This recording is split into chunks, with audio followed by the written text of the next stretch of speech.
नमस्कार दोस्तों, बहुत बहुत स्वागत है आप सभी का मेरे इस यूट्यूब चैनल पर। आज की कहानी है एक नेवले की करुण कहानी। किसी नगर में एक ब्राह्मणी रहती थी। उसका पति था देव शर्मा। वह भीख मांगकर गुजारा करता था। कुछ समय बाद ब्राह्मणी ने एक शिशु को जन्म दिया। संयोग से उसी समय उस घर में एक नेवली ने भी संतान को जन्म दिया। नेवले को जन्म देकर वह नेवली गुजर गई।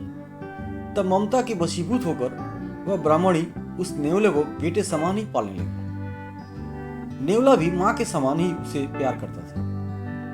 पर ब्राह्मणी के मन में हर समय यह आशंका रहती थी कि कहीं वो नेवला उसके बेटे को न खा ले। वो उस पर बिल्कुल यकीन नहीं करती थी। इसलिए कहीं जाती तो पति से यह कहकर जाती थी, जब तक मैं न लौटूं तुम कहीं जाना मत, यहीं शिशु के पास ही बैठना। एक बार की बात है, ब्राह्मण देव शर्मा भिक्षा मांगने के लिए जाने लगा। तभी ब्राह्मणी को याद आया कि घर में पानी नहीं है। उसने कहा, तुम थोड़ी देर रुको, मैं जल भर कर लाती हूँ। तब तक तुम बेटे की निगरानी करो, यहाँ से हटना मत, मैं पानी भरकर अभी आती हूँ। ब्राह्मणी पानी भरने के लिए गई तो नदी तट पर कुछ परिचित स्त्रियों भी मिल गई।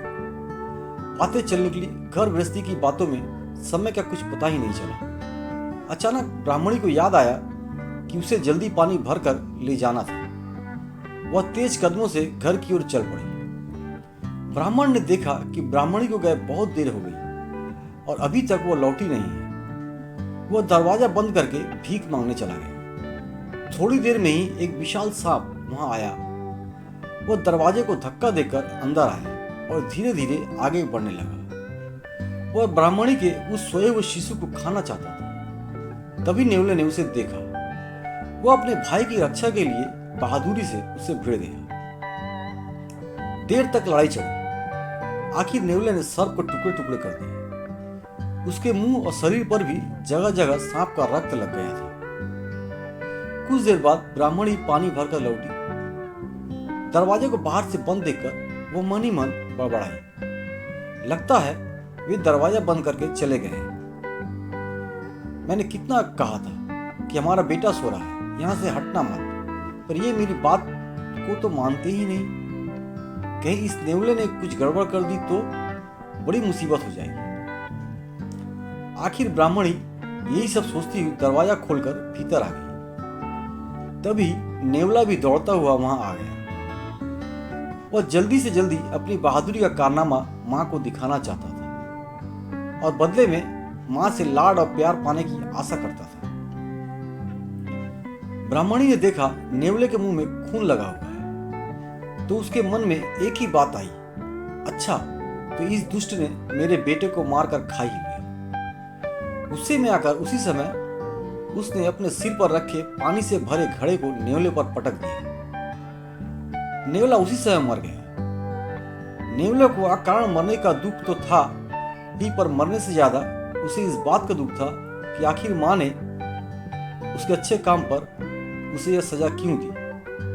उधर ब्राह्मणी ने अंदर आकर अपने सोते हुए शिशु के पास जब टुकड़े टुकड़े सांप को देखा तो उसे सारी बात समझ में आ गई। अब तो उसके दुख और पछतावे का कोई अंत नहीं था। जिसे उसे बेटा समझा और बेटे की तरह ही ममता से पाला था, उस प्यारे नेवले को उसने बेकार ही मार डाला। नेवले ने तो पूरी बहादुरी से सांप से भिड़कर ब्राह्मणी के बेटे के प्राण बचाए थे, पर बदले में ब्राह्मणी ने कृतज्ञता जताने की बजाय उल्टे उसकी जान ले ली। ब्राह्मणी अब उस नेवले की याद में आंसू बहाने लगी। ब्राह्मण जब वापस आया तो उसे भी सारी घटना की पता चली। सुनकर उसका हृदय भी दुख से भर गया। शोक से भरकर उसने कहा, जो बिना सोचे काम करते हैं उसका यही हाल होता है। दोस्तों, बहुत बहुत धन्यवाद मेरा वीडियो देखने के लिए आप सभी का।